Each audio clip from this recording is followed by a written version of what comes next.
Hi, welcome to Missologist.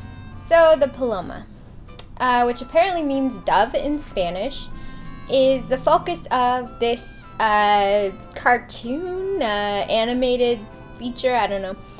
Why am I doing an animated episode? I don't really know. I just felt like it, and also, yeah, reasons.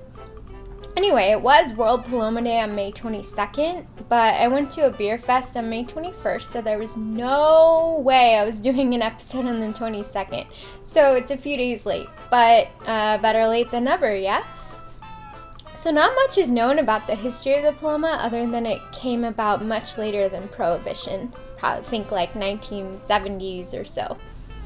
Anyway, I read several recipes, and honestly, I like the ones that used fresh grapefruit juice for several reasons.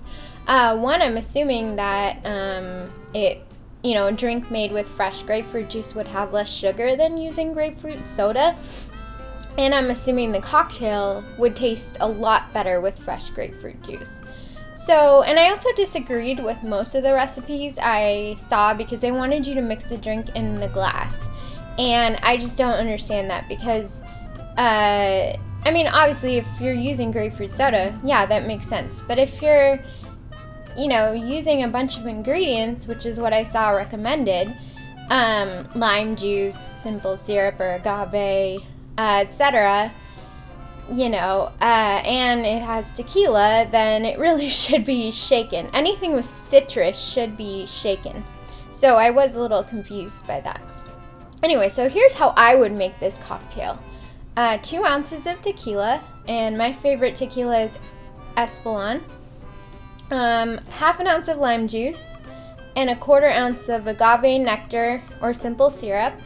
But this is where you have a choice. You can add ice now after those 3 ingredients and shake this in a shaker, or you could add 2 ounces of grapefruit juice to this as well and shake it with that, and then simply top it with soda water after it's in the glass. Or you could add both the grapefruit juice and soda water on top after you add the shaken aspect, the original ingredients to the glass. The choice is yours, or you could try it both ways. I honestly don't think it would make a huge difference either way, but the grapefruit will be more mixed in with other flavors, obviously, if you put it in the shaker. But whatever you do, do not add the soda water to the shaker. That's just a huge no-no.